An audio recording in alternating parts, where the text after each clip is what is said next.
this side, there's the what you're looking right now is we are on our way to Redemptorist Church because there's a lot of requests for coverage around the area because this is one of the most oldest area where it was developed, and it's even more getting more let's say commercialized by establishments, condos, buildings for condominiums. You can see the old houses here on the side because by the way that it was built with wood, and it's behind Iglesia ni Cristo. Look at all the old houses that used to exist even before. So I think the people that's asking about the Redemptorist area, they are familiar with this place because there used to be like a Mary Mart there, Mary Mart, and now it's a different commercial center. So here there's Siopaw and a different chorizo buy, but they are the Siopaw, of course. You can see it's closed. There's a lot. Time, it was really different. I mean, way back when there was no pandemic, I was able to really witness what kind of street is this. It's a busy one, a lot of jeepneys, motorcycles, jeeps, people, especially a lot of activities going on here. But now there's loads of apartments. Look, it's apartments up there. And the old houses on the side here of where Mary Mart used to be is now apartments as well. So you still got Perry's carpet.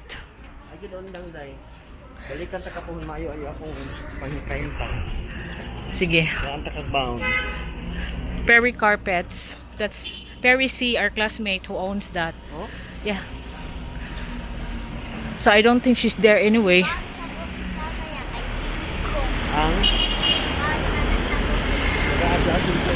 So Sen said that he will come back and then give her, added to what I give her for her load, and she said that she only need 5 pesos a day for food, but it's the load is costing her more.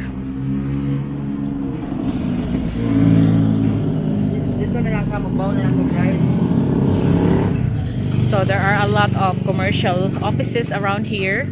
There's KFC near the Redemptorist now, saloons, dental offices.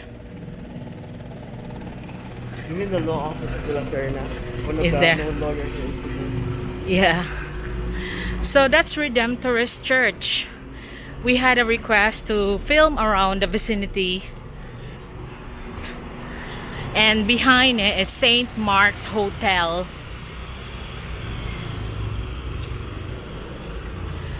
So obviously the church is closed. That's the entrance to go in where you can park inside.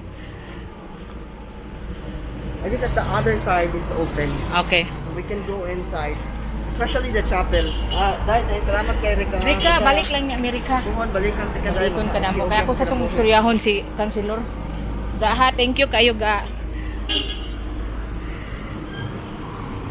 Actually inside the church, a little chapel inside. That is open. And then the front door is closed, but the other sides of it, there's like little doors there that's open. Okay, so this is what you see around Redemptorist area. There's a new condos being built there. You can see it ongoing, and that's the church vicinity. It's still St. Alfonso's over there on the right side. I thought the Tornillo's office is demolished, but it's not. It's still there. Yeah, that's her office. Okay, so we have our friend there. She had her office. Oh, this is open.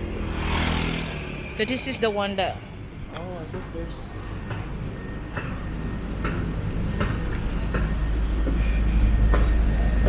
Maybe there's a wedding. Yeah, we just go around. Here, this is the entrance. This is the church where I always visit, and this is where I always attend mass during Sunday. I really miss Redemptorist Church. So there's a wedding going on. They are decorating the church.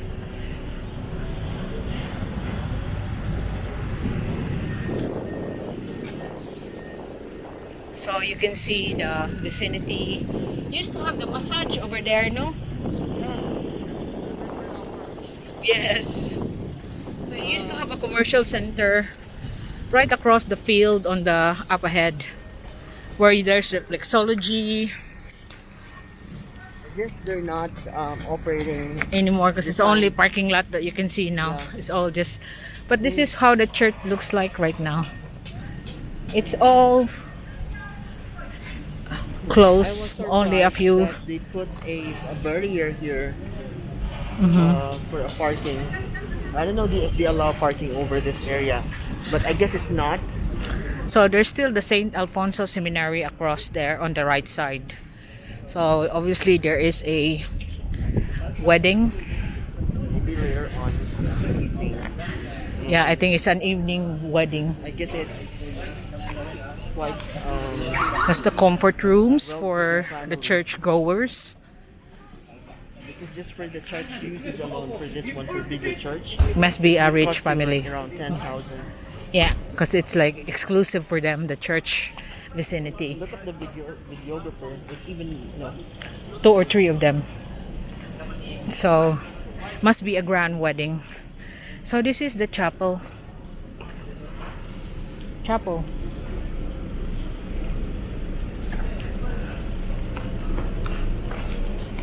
We used to light a candle here every Sunday. Because like I said, Sen is very religious, so this is like he's familiar with all the religious places, and he goes here often before to do his penitentials. As much as possible. And this is the area.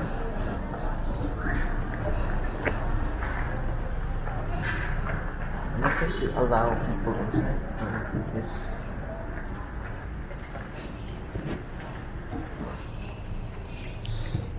And light a candle.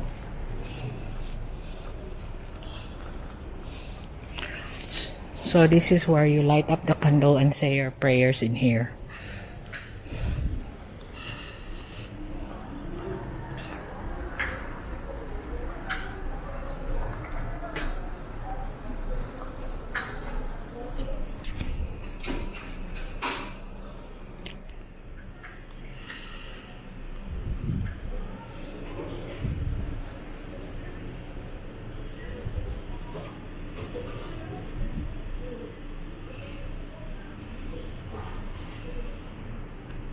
Actually, beside the seminary, this one, That's the St. Alfonso Seminary. Reformation House. St. Alfonso's Reformation House. Look, Redemptorist St. Alfonso's Reformation House, Redemptorist Seminary.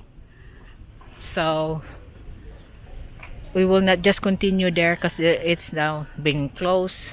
But this is the Redemptorist area that is requested by a lot of church goers from Cebu, like Sen.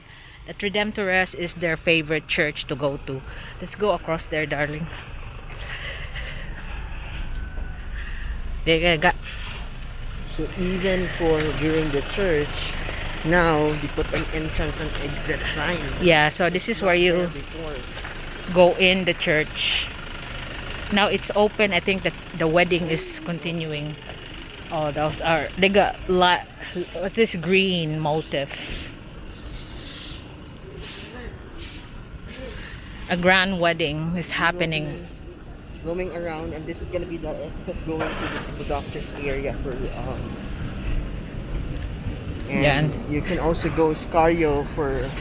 So there's only 4 masses every Sunday. 6:30 is the Visayan Mass, 8:30 is the English Mass, then 3:30 again is the Bisaya Mass, and then 5:30 is the English Mass. So it's only 4 instead of every hour before, to avoid all the people congregating here. And beside, there's not a lot of people coming here as well. So there's not a lot of church goers, so they just do it for 4 hours, 4 masses every Sunday now.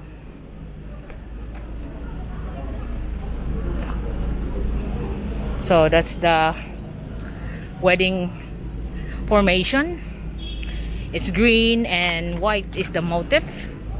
But church in Manila is actually more sophisticated when it comes to their prevention to COVID-19. There's even a big or even a huge sort of machine there in the entrance where you can disinfect. Like it's an automatic. They will get your temperature, and then it's like a sort of disinfection. So we're still around Redemptorist vicinity. So this video is still continuing to the Redemptorist coverage. Once this condominium will be built, perhaps if I have money, I'd like to buy one because it's really near to the church. Yeah, that's what you like. You're gonna buy everything. Once I get rich. He wants to buy land in the mountain, wants to buy condo. That used to be the mass schedules, but it's not followed anymore. Temporarily, while we're having this pandemic, but no, it'll soon get to normal. Filipinos wants it to get to normal so we can open up the country and be back to normal again, because it's so hard. We have no jobs. Jobs, livelihood. The livelihood of the Filipino people is really affected. So that's the Redemptorist Learning Center. This is the house of the priest. The priests, they live there. I guess I was able to still recognize the spaces. Rowena's space here. As I said, she used to, sell everything, almost everything here. So this is still Redemptorist. This is the parking area. When you go to church, that's a parking area. And this one as well here, one line here is used as parking area. And this side here used to have a lot of vendors during the mass season, so full of vendors as well, of different stuff. But now you can only find them here on the end.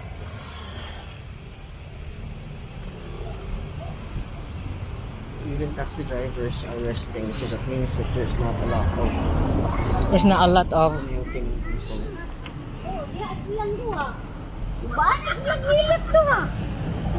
So there's are like chicos na ma'am, no? So they are fruits and vegetable vendors. They got a few items here for the church goer, I suppose. Let's go to 7-Eleven. Yes, I want to drink. We'll buy some drink. Lunch. What pa kayo lunch? Breakfast ko. Oh, so we'll have our lunch because we haven't had our lunch yet.